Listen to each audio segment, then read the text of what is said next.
안녕하세요 여러분, 저스티스입니다. 이번 시간은 제2강으로 중동사입니다. 여러분들에게 중동사를 어떻게 말씀드려야 할지 정말 많은 고민을 했습니다. 이 강의가 초등학생을 위주로 해서 중고등학생까지 들으시게 될 텐데, 세세한 역사적인 사실들을 자세하게 말씀드리는 것이 얼마나 중요할까, 꼭 그렇지만은 않을지도 모르겠다라는 생각을 했습니다. 왜냐하면 중동사는 우리에게 유럽사보다 훨씬 덜 알려져 있기도 하고, 왠지 모르게 중동사 하면 훨씬 더 어렵다 라고 느껴지기 때문이죠. 그래서 중동이 어디인지를 먼저 인터넷으로 한번 알아보고 그 다음에 시작하도록 하겠습니다. 중동이 어디인지 알아야 그 공부 범위가 정해지기 때문입니다.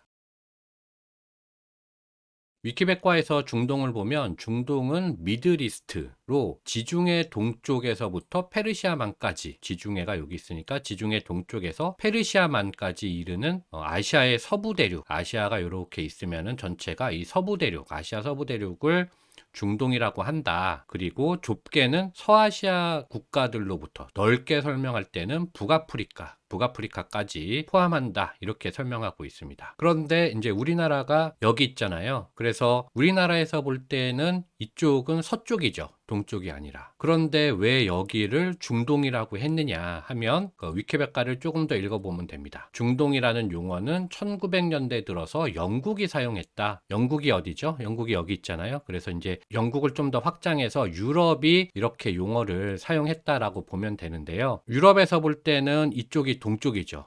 그런데 우리나라는 아주 먼 동쪽에 있었기 때문에 우리나라를 비롯한 중국, 일본은 극동이라고 불렀던 것이고, 이쪽에 이제 태국이나 필리핀, 인도네시아 같은 부분은 그 유럽에서 볼 때는 동남쪽에 있었기 때문에 동남아시아라고 부른 것입니다. 그리고 자기네들 지중해에서 볼 때, 유럽에서 볼 때 가깝게 있는 곳을 이제 중동이라고 불렀던 것이고, 또 가까우니까 다른 말로는 근동이라고도 불렀었던 것입니다. 그래서 현재 우리가 배우는 대부분의 역사 용어들은 서양인을 기준으로 하고 있다 라는 사실을 한 가지 포인트로 기억해 두시면 좋을 것 같습니다. 그러면 왜 이런 식으로 용어가 정해진 것일까요? 그것은 당연히 19, 20세기에 역사학이 정립되는 시기에 강대국이 다 이 유럽에 몰려 있었기 때문입니다. 그래서 그 중동을 조금 더 구체적으로 그 나라를 한번 살펴보면 이 터키가 있고요. 터키는 지금 튀르키예로 이름을 바꿨죠. 그리고 시리아, 이라크, 이란,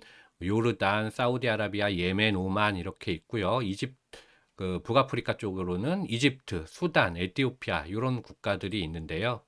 한번 확대해서 보면 우리가 잘 알고 있는 UAE, 아랍에미레이트 연합이라든지, 여기가 아부다비가 있네요. 그리고 오만이라든지, 얼마 후에 월드컵이 개최되는 카타르, 바레인도 있고요. 쿠웨이트 이렇게 있습니다. 그리고 레바논이나 그 이스라엘, 팔레스타인, 이 난민이 지역이 문제가 되는 이스라엘, 팔레스타인이 이쪽에 모두 다 중동에 포함되어 있는 국가들이죠. 그런데 이 중동은 딱 봐도 국가가 상당히 많잖아요. 왜 이렇게 많은 국가들로 중동은 이루어졌나 라는 것을 알려면 이 오스만 제국을 먼저 보면 됩니다. 위키백과에서 오스만 제국을 보면, 오스만 제국은 1299년부터 1922년까지 약 600년 정도 계속됐던 대제국입니다. 중동을 아우르던 대제국인데요. 우리나라의 조선이 1392년에 건국이 됐으니까 조선보다도 100년이나 먼저 건국해서 이 조선이 멸망하는 20세기 초까지,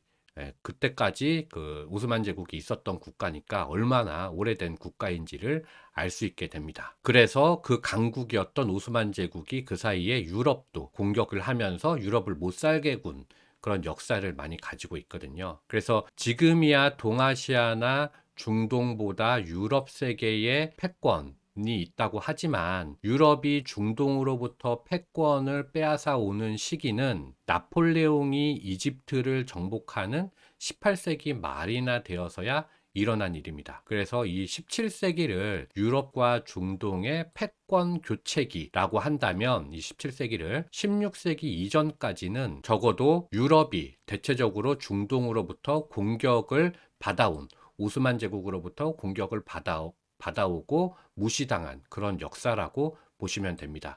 이 17세기만 딱 봐도 오스만 제국이 유럽, 지금의 동유럽을 많이 차지하고 있잖아요. 그래서 서유럽이 당해온 역사다 이렇게 보시면 되는데, 그러다가 19세기에 들어서면서 확실하게 유럽이 중동에게 우위를 가져가게 되고, 그때부터 오스만 제국에게 그동안 유럽이 당했던 것을 대갚아주는 그런 역사가 시작되게 되는 것입니다. 그리고 마침 1914년에 제1차 세계대전이 발생을 했고, 전쟁이 영국이나 프랑스를 중심으로 하는 연합국의 승리로 마무리되었는데, 이때 이 오스만 제국이 이 독일 편에 서서 전쟁을 치르다가 패전국이 돼버리죠. 그래서 전쟁 후에 이 전범 국가들을 어떻게 처리할지 그 논의를 할 때에, 그때 오스만 제국이 지금과 같은 여러 가지 국가로 쪼개진 것입니다. 그러면 연합국은 오스만 제국을 왜 이렇게 많은 국가들로 쪼갠 것이었을까요? 그 이유는 이 중동이라는 이 넓은 땅이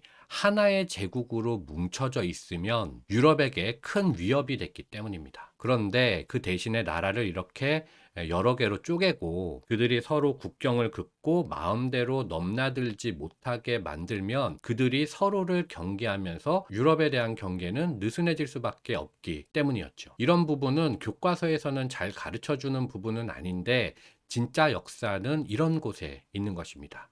그래서 이런 역사를 배워야 역사가 어떻게 흘러온 것이구나. 특히 중동이 유럽과 함께 얽히고 설켜서 역사가 흘러온 것이라는 것을 알 수 있게 되는 것입니다. 그래서 중동 역사뿐만 아니라 이 유럽 역사, 중동 역사를 온전히 다 같이 이해하기 위해서는 조금 어렵게 느껴지더라도 유럽사뿐만 아니라 중동사를 온전히 다 같이 공부해야 되는 것입니다. 다음으로 중동의 민족 구성을 한번 보도록 하겠습니다. 중동을 구성하는 민족은 크게 볼 때 두 가지 민족으로 나눌 수 있는데요. 하나는 페르시아인, 이란인이라고도 부르고, 다른 하나는 아랍인이라고도 부릅니다. 이제 그 연원까지 제가 말씀드리면 좋겠지만 너무 복잡하기 때문에, 이란인은 인도 유럽어족이다, 그리고 아랍인은 셈 어족이다, 이 정도만 알고 계시면 좋을 것 같습니다. 제가 역사를 말씀드릴 때 앞으로도 그 외우라는 말씀은 잘 안 드릴 텐데, 이 부분은 좀 외워두시는 게 좋을 것 같습니다. 거기에 한 가지 민족이 더 있는데 바로 튀르크이드입니다. 그래서 지금의 튀르키예를 비롯해서 중동의 여러 곳에 이 튀르크인들도 같이 아랍인이나 이란인 사이에서 낑겨서 같이 존재하고 있다, 이렇게 외워두시면 좋을 것 같습니다. 이렇게 이제 중동을 민족적으로 나누고 나면 두 번째로 접근할 것이 바로 이슬람교입니다. 민족은 여러 민족으로 나뉘어져 있지만 아랍인이든 이란인이든 튀르크인이든 중동 사람들은 모두 이슬람교를 믿기 때문이죠. 그래서 제가 제 1강에서 유대교가 먼저 나오고, 그 다음에 기원전 1세기에 동생 종교인 기독교가 나오고, 그리고 기독교가 나온 또다시 600년이 흐른 후에 막내인 이슬람교가 이번에는 아랍인에 속하는 무함마드에 의해서 지금의 사우디아라비아에 있는 메카라는 곳에서 유일신인 알라의 가르침을 따르라면서 창교가 되는 것입니다. 이슬람교는 뒤에서 실제로 강의를 하면서 자세히 말씀드리도록 하겠습니다. 그런데 아랍인의 종교로 시작했던 이 메카라는 곳이 여기거든요. 그래서 사우디아라비아에서 시작한 이슬람교가 시간이 지나면서 이란에 있는 이란인, 그리고 투르크인, 심지어는 이쪽이 남러시아 초원이거든요. 러시아에 있는 초원까지 전파되어서 이 중동 일대에 있는 사람들이 모두 이슬람교를 믿고 이슬람의 영향권 안으로 들어온다는 것이죠. 유의할 것이, 지금 오스만 제국의 지도로 봐서 그런데 이쪽은 유럽입니다. 그래서 이슬람권이 아닙니다. 여기를 잘라서, 자, 이렇게 잘라서 이쪽은 유럽입니다. 중동이 아니라는 점, 중동은 이렇게가 중동이라는 점 한번 확인하시고요. 다만 여기서 이제 사우디아라비아는, 아라비아 반도 사우디아라비아는 수니파가 되고, 이 이란 지역은 시아파가 되는 것입니다. 그래서 이슬람교의 종파가 서로 다른 것이죠. 수니파와 시아파를 어떻게 나누는지는 제가 실제로 강의를 하면서 여러분들께 말씀드리기로 하고요. 그러면 지금까지를 한번 정리해 보면 중동은 지금의 튀르키예 부분에 있는 터키 사람, 이란, 이라크 지역, 그리고 사우디아라비아, 북아프리카 지역을 우리가 중동이라고 이야기한다 라는 것 하나, 그리고 크게 볼 때 이란인, 아랍인, 그리고 이 곳곳에 투르크인들이 같이 어울려서 살고 있다. 이들은 전체적으로 모두 이슬람교를 믿는다. 그렇지만 서로 조금씩 종파가 다르다. 그래서 서로 싸움을 하고 있다. 이렇게 이해하시면 되겠습니다. 그러면 이 정도를 이해한 상태에서 본격적으로 중동 역사를 시간순으로 한번 살펴보도록 하겠습니다.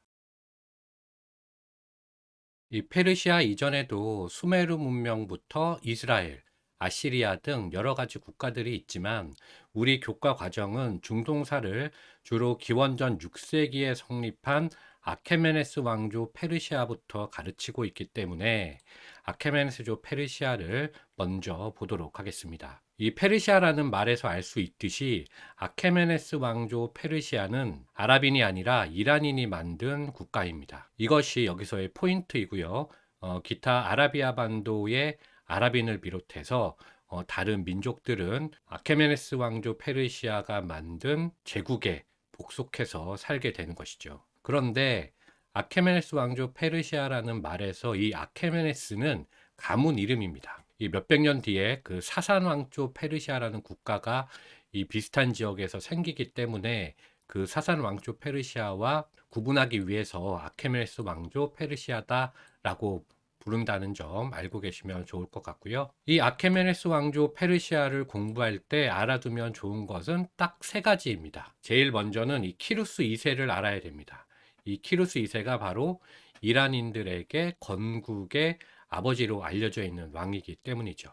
그래서 키루스 2세 또는 키루스 대제라고도 부릅니다. 그런데 그때 이제 그 키루스 2세가 그 신바빌로니아를 점령하고 유대인들에게 너희는 이제 바빌론 유수기를 끝내고 예루살렘으로 돌아가라 라고 한 것이 바로 고레스 칙령이라고 합니다. 그래서 이 고레스 왕이라고도 불리는 것이죠. 성경에는 히브리어 발음에 근접한 고레스라고 기록되어 있다고 합니다. 그리고 두 번째로 알아두어야 할 것은 바로 다리우스 1세와 크세르크세스 1세 시기의 전성기입니다.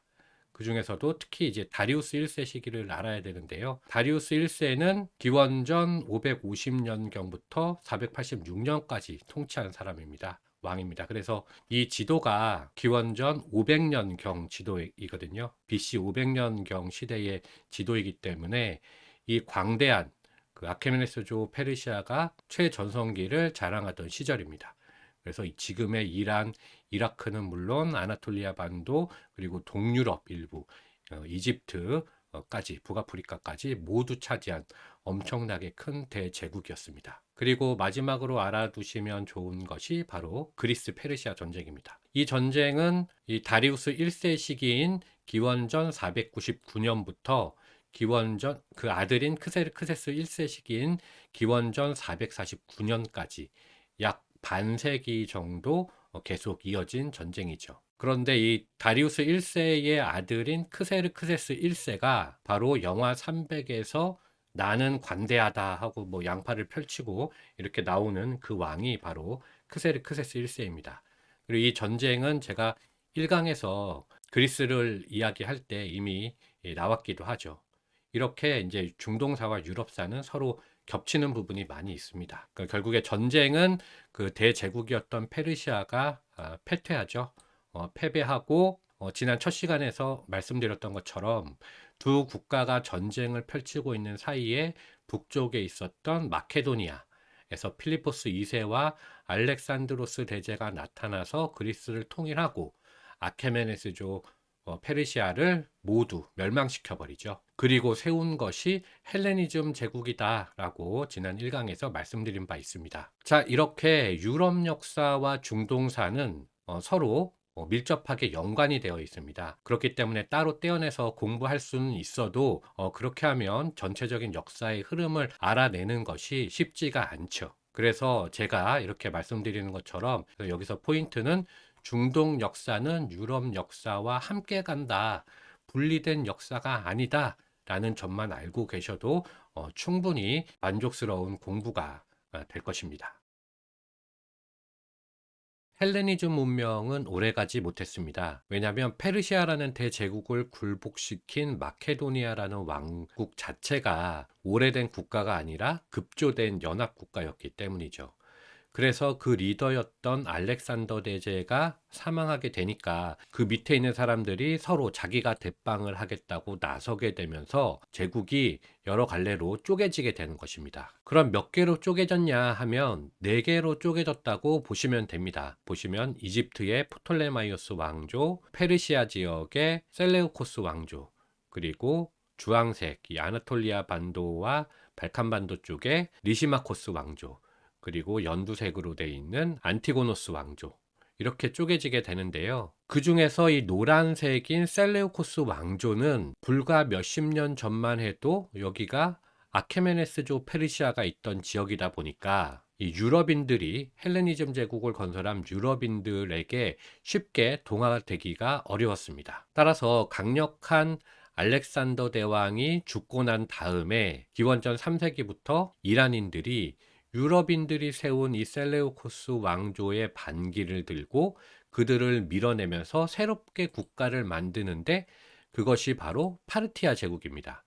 그래서 보시면 셀레우코스 왕조가 이렇게 있는데 여기를 파르티아가 대신해서 차지하게 되는 것이죠. 그리고 셀레우코스 왕조를 계속 서쪽으로 밀어내게 되는 것입니다. 그렇게 파르티아 제국이 기원전 247년에 건국돼서 기원 후 224년까지 약 500년 정도 계속 이어지게 되거든요. 그래서 이 시기는 유럽 쪽으로는 로마가 강성했던 시기이고, 이 동쪽으로는 한나라, 한제국이 또 강력한 세력이었기 때문에 그 양쪽에 끼어있던, 그 양대 강국에 끼어있던 파르티아가 500년이나 갔다는 것은 이 파르티아 자체도 상당한 강국이었다라는 것을 알게 해줍니다. 그래서 파르티아는 로마와는 국경을 맞대고 있었기 때문에 이쪽이 아르메니아 지방이거든요. 그래서 여기가 지금 기원전 94년 당시에 파르티아 최대 판도여서 그렇지, 그래서 최전성기 지도를 보여주는 거라서 이 아르메니아 지방이 지금은 파르티아 쪽 영토에 포함되어 있지만, 이 파르티아가 약했을 때, 로마가 강성했을 때는 이렇게 로마가 이렇게 차지한 때도 있었습니다. 반대로 파르티아가 이렇게 차지할 때도 있었죠. 그래서 여기가 이 아르메니아 지방인데, 이 아르메니아 지방을 로마와 그다음에 파르티아가 서로 차지하기 위해서 주로 대결을 펼친 곳이다, 이렇게 보시면 되고, 이쪽은 여기에 파미르 구원입니다. 파미르 구원이 있었기 때문에 여기는 아주 땅이 높고 험준해서 뭐 힌두쿠시, 뭐 히말라야 산맥들, 텐샨 산맥, 천산 산맥 이런 게 산맥들이 다 막혀 있어가지고 요 동쪽으로는 진출하기가 어렵습니다. 군대가 통과하기도 어렵고요. 상인들만 일부 조금씩 지나들 수 있는 틈밖에 없었기 때문에 이 동쪽에 있는 한나라와는 전쟁을 벌일 필요가 없었습니다. 그래서 파르티아는 동쪽에 있는 한 제국과는 그 무역을 통해서 교역하면서 잘 지내고, 서쪽의 로마와는 계속 대결을 펼치는 그런 역사를 반복했다, 이렇게 보시면 됩니다. 그런데 이렇게 유럽과 중동 그리고 동아시아가 세력 균형을 이루고 있다가 결국에는 로마와의 대결에서 파르티아가 밀리게 되면서 계속 전쟁 비용이 들어가게 되고, 그 전쟁 비용이 끝없이 들어가게 되니까 지방에 있는 제후들이 곳곳에서 반기를 들게 되는 것입니다. 그러면서 이 파르티아 제국은 쇠퇴하게 되는 것이죠. 그리고 파르티아에 속해 있었던 지방 호족 출신의 사산 가문이 파르티아 제국과 전투를 벌여서 승리하고 세운 국가가 바로 사산왕조 페르시아입니다. 그런데 이 사산왕조 역시 건국 후에는 동쪽의 로마 제국과 대결을 펼치게 되는 것이죠. 그래서 사산왕조가 224년부터 651년까지 파르티아를 대신해서 중동을 차지하게 되는 것이죠. 사산왕조 역시 로마 제국과 대결을 펼친 역사입니다. 이것도 지금 여기 아르메니아 지방이 그리고 아나톨리아 반도까지 사산왕조가 차지하고 있는 것으로 되어 있지만, 어떤 때는 로마가 차지하고 어떤 때는 사산왕조가 차지하는 등 요 아르메니아 지방을 두고 계속해서 유럽과 중동은 대결을 펼쳤다, 이렇게 인식하시면 될 것 같고, 그렇게 로마와 사산왕조가 계속해서 대결을 펼치는 사이에 이 남쪽에 있었던 메카라는 곳이 있습니다. 이렇게 조그맣게 메카라는 곳이 있는데 이 메카에서 이슬람교가 창교가 되고 아라비아 반도가 통일되면서 아라비아도 큰 국가로 성장하게 되니까 그들이 사사랑교를 무너뜨리게 되는 것이죠. 그러면 한번 정리를 해보면 대략 기원전 6세기부터 이슬람교가 창시되는 기원 후 7세기까지 1000년이 넘도록 중동은 아케메네스 왕조 페르시아 200년, 파르티아 500년, 사사랑조 400년을 거치면서 끊임없이 유럽 쪽과 전쟁을 해왔다. 이렇게 보시면 되는데요. 유럽과 중동은 이렇게 정말 징글징글하게 싸워온 역사를 가지고 있습니다. 그리고 이때까지는 아랍인이 아니라 이란인이 지배하는 왕조가 유럽인과 대항한 역사이고요. 그리고 이런 기류가 7세기에 들어서면서 사사랑조 페르시아가 동쪽의 동로마, 즉 동쪽의 비잔티움 제국과 싸우는 틈을 타서 아라비아 반도의 여러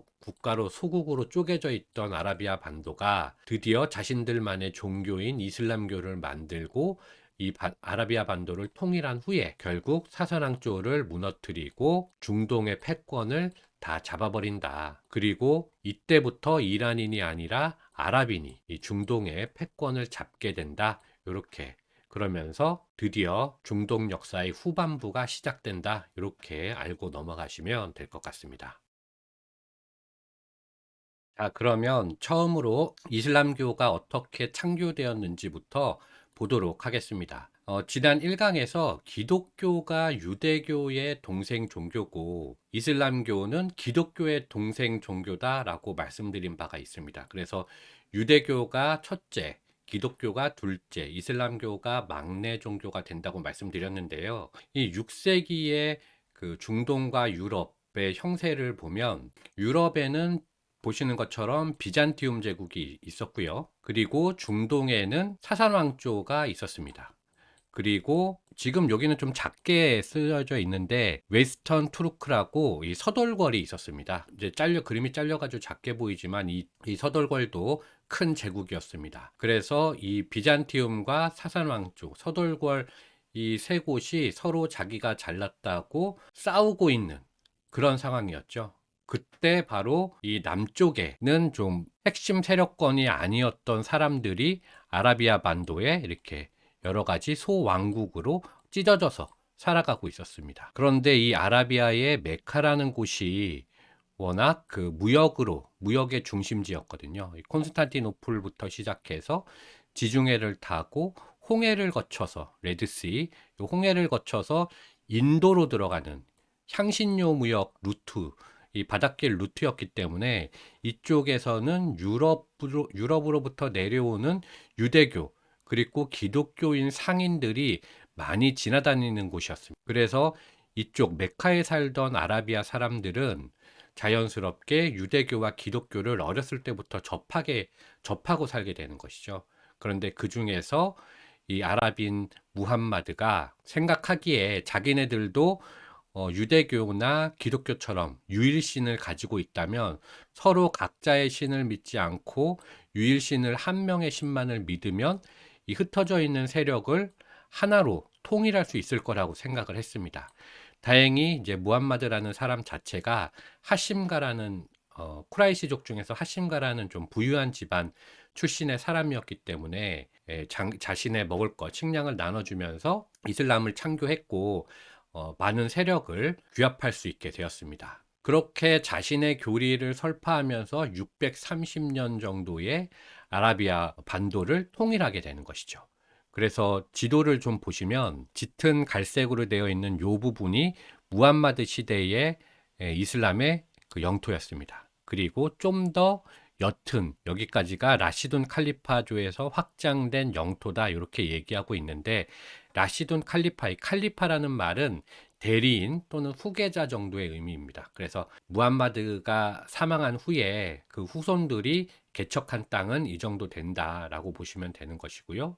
그 다음에 이어지는 우마이야 왕조 시기에는 인도 서북부, 동쪽으로는 인도 서북부로부터 서쪽으로는 스페인, 북아프리카를 넘어서 스페인까지 차지한 대제국을 건설한 그런 국가입니다. 이슬람도. 자, 지도는 그렇게 보시면 되고 632년에 무함마드가 사망하게 되는데 무함마드가 사망하니까 그를 잇는 후계자가 필요했었던 것이죠. 그래서 요거는 제가 이제 좀 만든 표인데요. 무함마드가 이렇게 있습니다. 하심가의 무함마드가 이슬람교를 창교하고 무함마드가 사망하니까 그를 이을 후계자가 필요했는데 그 후계자가 1대가 아부바크르, 2대가 우마르, 3대가 우스만, 4대가 알리 이렇게 있는 것입니다. 그런데 1대, 2대, 3대는 무함마드와 같은 하심가 출신의 사람들이 아니죠.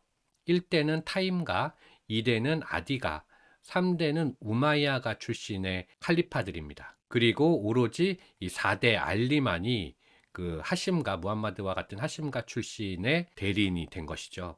그래서 여기서 수니파와 시아파가 갈리는 것인데, 수니파는 제 1대, 2대, 3대, 4대 칼리프를 몽땅 다 인정하는, 칼리프로 인정하는 종파가 수니파가 되는 것이고, 아니다, 이 무함마드의 뼈대를 잇는 정통 하심가 사람만이 칼리프로 인정을 해야 한다라고 주장하는 게 시아파인 것입니다. 무함마드는 아들이 일찍 죽거든요. 그래서 딸 파티마밖에 없었습니다. 딸과 결혼한 알리. 이 알리가 그런데 무함마드의 사촌이거든요. 무함마드와 사촌지간이었으니까 저 딸의 남편, 그러니까 사위인 동시에 사촌 동생이 되는 것이죠.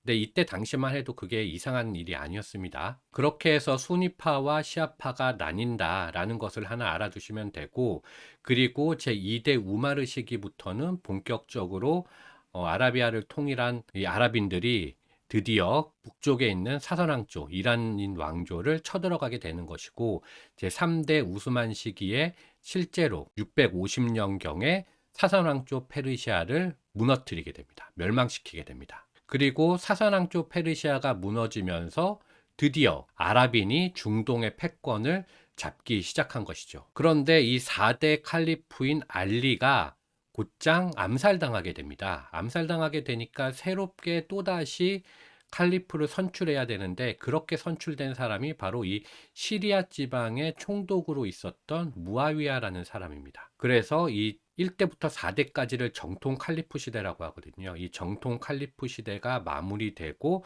새롭게 661년부터 우마이야 왕조가 시작이 되게 되는데, 그 우마이야 왕조가 바로 여기 스페인에서 인도 서북부에 걸치는 대제국을 건설했던 그런 왕조가 됩니다. 그런데 우리가 여기서 한 가지 확인하고 넘어가야 될 부분이 뭐냐면, 처음에 무함마드가 메카에서 이슬람교를 만들었을 때에는 워낙에 그 기독교와 유대교 사람들이 이쪽 홍해를 지나서 많이 왕래하는 곳에서 기독교 유대교를 같이 접했던 사람이었기 때문에 그 기독교 유대교에 대한 적대감이 없었습니다.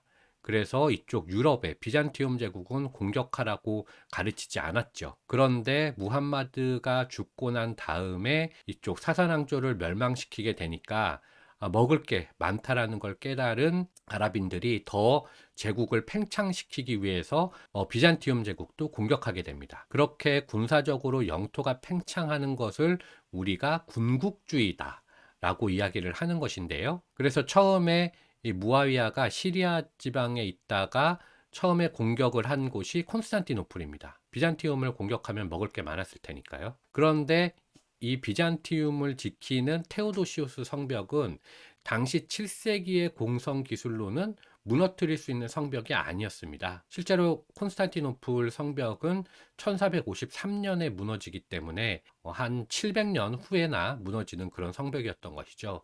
그렇게 해서 공격을 해서 무너뜨릴 수 없으니까 대신해서 어떻게 하냐, 남쪽으로 돌아서 북아프리카를 통해서 스페인으로 들어가서 뒤통수를 후려칠 계획을 세우게 되는 것이죠. 그래서 실제로 7세기 말이 되면 북아프리카를 이슬람 군대가 모두 점령을 하고 8세기 초에는 스페인까지 격파하면서 프랑스로 들어가게 됩니다. 그런데 이쪽이 프랑크 왕국이 있었던 시기였거든요. 유럽에. 732년에 프랑크 왕국의 트루파티에 전투에서 당시 서유럽을 지키고 있었던 프랑크 왕국의 카를 마르텔에게 막히게 됩니다. 카를 마르텔에서 그 마르텔이 망치라는 뜻이거든요.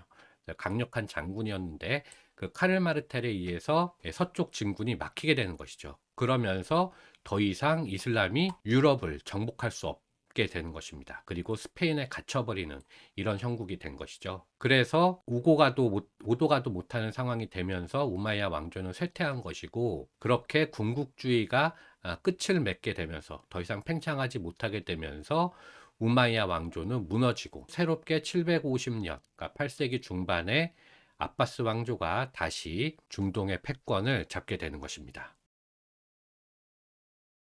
아바스 왕조로 검색하면 나오는 화면인데요. 그래서 아바스 칼리파국, 이게 아바스 왕조를 뜻하는 것이기 때문에 아바스 칼리파국으로 한번 보도록 하겠습니다. 750년부터 1258년까지 약 500년간 계속되었던 왕조입니다. 그런데 이 1258년에 몽골에게 무너지게 되는 것이죠. 그림을 보시면 지금 그레이티스트 익스텐트 해가지고 850년 정도의 최전성기 영토를 보여주는, 중동을 넘어서 중앙아시아까지 차지했던 대제국입니다.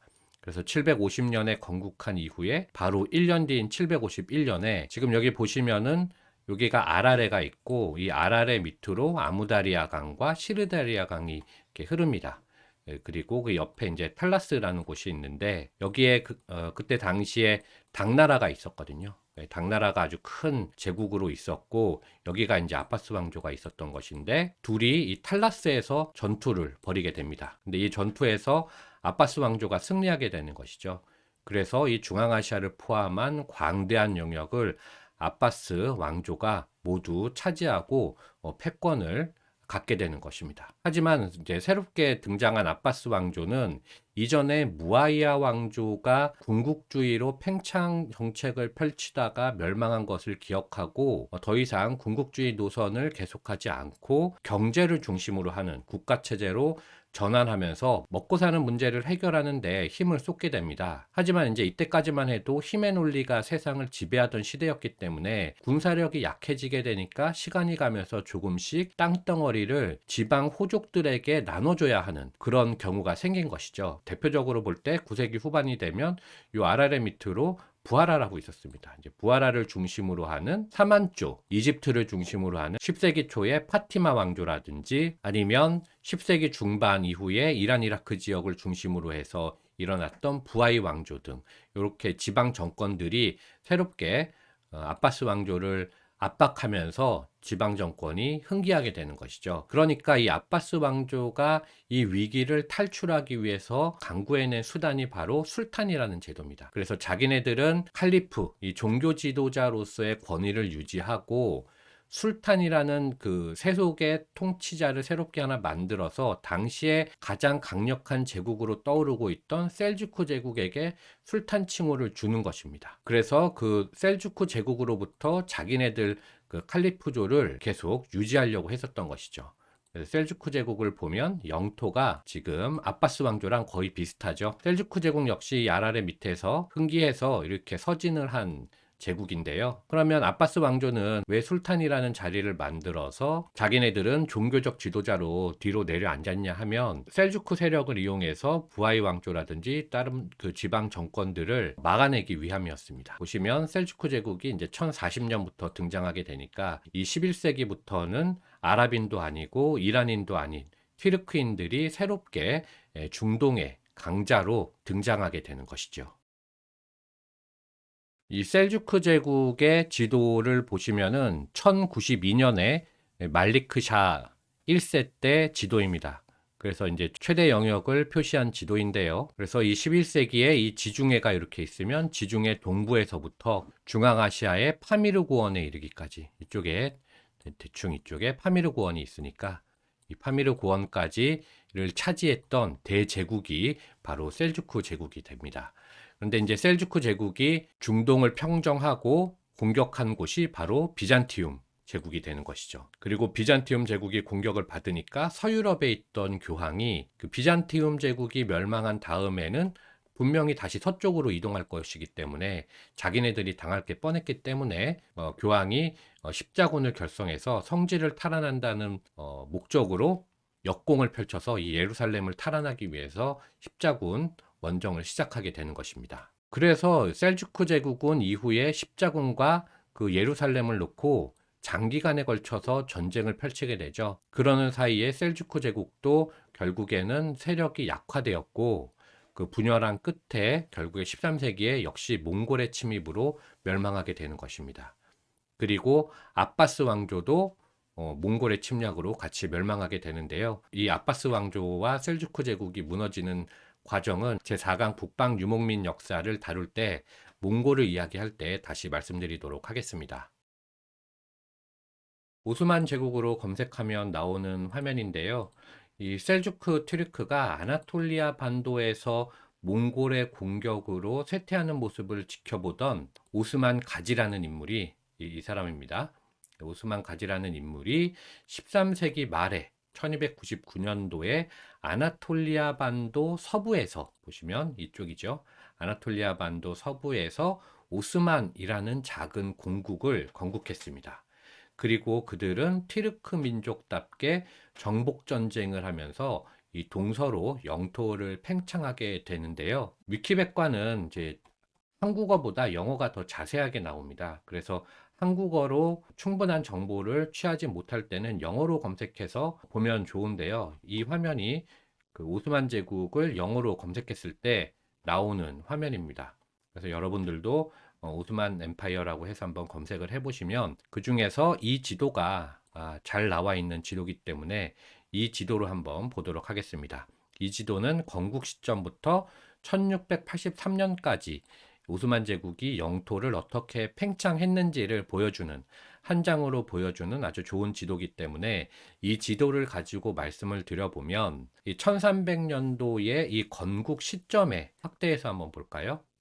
이 1300년도의 건국 시점에는 분홍색으로 이렇게 아나톨리아 반도 서부에서 조그맣게 있었다가 1359년까지 조금씩 영토를 또 넓혀가게 되는 것이죠. 그리고 1453년에 바로 비잔티움 제국의 수도인 콘스탄티노플을 함락시키게 되는 것입니다. 결국에.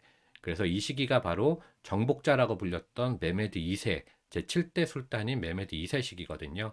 그래서 메메드 2세가 콘스탄티노플을 비롯해서 유럽 쪽으로도 그리고 아나톨리아 반도 동쪽으로도 영토를 광활하게 넓히면서 이제 본격적으로 오스만 튀르크가 자그마한 공국에서 제국으로 발전하기 시작합니다. 그리고 이 바예지드 2세, 셀림 1세 시기를 거쳐서 영토가 계속 팽창하다가 결국에는 제10대 슐레이만 더 매그니피션트, 이 슐레이만 대제 시기에 요 하늘색으로 표현되어 있는 곳이죠. 유럽으로는 세르비아의 베오그라드 그리고 헝가리 부다페스트를 정복하고 오스트리아의 비엔나, 이 빈까지 진군하게 됩니다. 그런데 결국에는 빈을 무너뜨리지는 못하죠. 당시에 이제 그 유럽에는 신성로마 제국이 있었기 때문에 이제 신성로마 제국이 빈을 사수해냅니다. 그래서 오스만 제국이 제10대 슐레이만 대제 시기에 서쪽으로는 유럽 쪽으로는 오스트리아 빈까지 진군하고 멈췄다 이렇게 보시면 되고 반대로 동쪽으로는 이라크의 바그다드까지 함락하고 거기에 이제 멈추게 된다 이렇게 보시면 됩니다. 그리고 이 동쪽으로는 사파비 왕조가 있었고요. 이렇게 이제 14세기부터 17세기까지 중동은 오스만 제국이라는 강력한 국가가 등장해서 이 일대를 몽땅 다 통일해버리고 어마어마한 제국이 되었는데 여기서 한 가지 기억해야 할 것은 이 영토가 워낙 광활하기도 하고 이곳은 이슬람교를 믿는 사람들만 있었던 곳이 아닙니다. 특히 유럽에는 유대교나 기독교를 믿는 사람들도 많이 있었겠죠. 당시에 이제 예루살렘을 비롯해서 이 서아시아 쪽도 그런 사람들이 많이 있었는데 그 사람들에게 종교적 자유를 주었다라는 점입니다. 그래서 이제 지지야라고 하는데 오스만 제국에게 세금만 내면 자기네들 종교를 믿으면서 살아갈 수 있게 허락해 주었습니다. 그래서 이 오랜 기간 동안 600년이라는 긴 기간 동안 오스만 제국에 속해 있는 조그만 소수 민족들도 오스만 제국과 함께 어울려서 살아갈 수 있었다. 이렇게 이해를 하시면 좋을 것 같습니다. 이 오스만 제국이 쇠락하는 역사는 그 중동 역사뿐만 아니라 유럽 역사에서도 이 역사 전반에 대해서 매우 중요한 부분이기 때문에 유럽에게 조금씩 먹히면서 쇠락하는 역사도 같이 한번 말씀을 드려보면 오스만 제국은 보시는 것처럼 최전성기였던 슐레이만 대제 이후에 조금씩 그 유럽에게 영토를 잃어가면서 쇠퇴하게 됩니다. 그 중에서 이제 특히 제13대 메메드 3세 시기부터는 술탄이 직접 전쟁터에 나가지 않거든요. 근데 원래 오스만 제국을 비롯해서 그 튀르크인들은 술탄이 직접 전쟁터에 출격을 해서 전쟁을 진두지휘하면서 자신의 권력을 강화하는 그런 양상을 취했는데, 이제 13대부터는 더 이상 그 술탄이 전쟁터에 나가지 않게 되니까 실제로 사용할 수 있는 권력이 술탄이 아닌 그 밑에 있는 재상이라든지 아니면 군대인 예니체리라든지 이렇게 권력이 분산되게 되는 겁니다. 이렇게 권력이 중앙 집권화되지 않고 분산되게 되니까 그 사람들이 자신의 권력을 가지고 부정부패를 일삼고, 그리고 세금도 제때 내지 않으면서 오스만 제국이 점차 쇠퇴한 것이죠. 그리고 오스만 제국이 그렇게 쇠퇴하는 틈을 타서 유럽이 역습을 펼치면서 동쪽으로 진군한 것인데, 특히 이제 19세기 이후에는 서유럽에서 산업혁명이 일어나면서 무기 체계 자체가 오스만 제국보다 월등히 뛰어나게 됩니다. 그래서 전쟁을 치룰 때마다 조금씩 영토를 잃으면서 오스만 제국이 더욱더 쇠락하게 되는 것이죠. 그리고 결정적으로는 20세기 초에 있었던 그 제1차 세계대전에서, 여기에 보시면 독일이 있을 테니까요. 이 독일과 함께 동맹국으로 제1차 세계대전에 오스만 제국이 참여하게 됩니다. 그런데 이쪽에 영국과 프랑스의 연합군이 있었죠.